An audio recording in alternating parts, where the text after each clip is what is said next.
من بين هؤلاء النجوم بدر بانون الذي ينضم إلينا مباشرة من أكادير. مرحبا بدر بانون، أولا وهنيئا لك ولنا جميعا بما حققته مع أسود الأطلس من إنجاز عظيم. مرحبا بك ومرحبا بجميع المشاهدين الكرام. إذن دعني أسألك بداية، كيف كان إحساسك وأنت تعود إلى أرض الوطن وتجد مع رفاقك ذلك الاستقبال الملكي والشعبي؟ أولا الحمد لله، هذاك افتخار كبير، لأننا أول ما دخلنا لبلادنا لقينا الشعب كامل فرحان، الشعب كامل استقبلنا واحد الاستقبال اللي كبير، اللي خلانا أننا نحسوا أننا درنا واحد الإنجاز اللي كبير.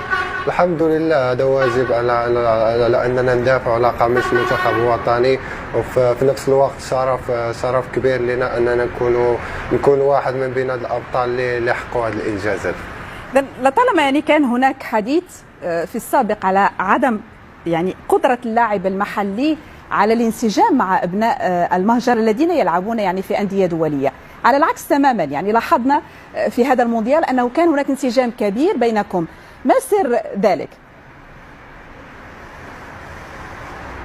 كنظن بأن كل مدرب كتكون عنده فلسفة خاصة، مدرب عنده عقليات.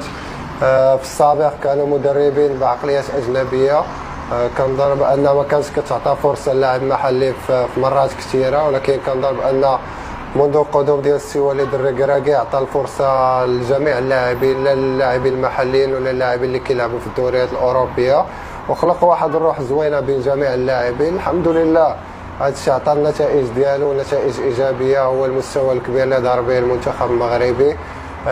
كنظن بأن الدور الكبير اللي قام به هو السي وليد الركراكي، اللي كنبغيو نشكروه من هذا المنبر. بالحديث عن وليد الركراكي، في كل لقاء صحفي تابعناه له كان دائما يتحدث عنكم كعائلة. هل وصفت لنا الأجواء داخل الفريق الوطني بحكم أنك كنت متواجد معهم طيلة تلك الفترة؟ كيف كانت الأجواء؟ الحمد لله، كان كيف قلنا، هو على أن قضينا واحد الشهر كامل حنا بيناتنا، ما كان حتى مشكل، كانت الأجواء جد إيجابية. كنا كنعيشوا كعائلة، الكل كان كيكون فرحان، الكل كان عنده هدف واحد، هو الدفاع على قميص ديال المنتخب الوطني. الحمد لله، مادام أنه كيكون عندك جروب مزيان، كنظن بأن النتائج حتى هي كتكون مزيانة، وهذا من بين العوامل الكبيرة اللي خلاتنا نحققوا هذه الإنجازات. هناك سؤال يطرحه كثيرون من طرائف هذا المونديال، أنه سبق لأشرف ضاري أن قال إن السر في تألق عز الدين أناحي هي وجبة يعدها له بدر بانون. هل يمكن لك أن تكشف لنا وللمشاهدين تفاصيل هذه الوجبة؟ هي كانت كوجبة عادية، اللي نقدر نقول لك على هذه الوجبة هي أن واحد السلطة ماروكا.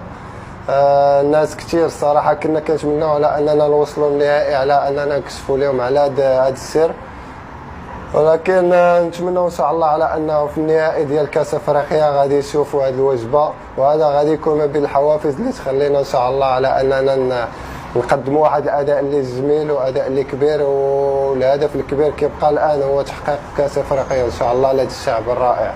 وستقوم بإعداد الوجبة لجميع اللاعبين.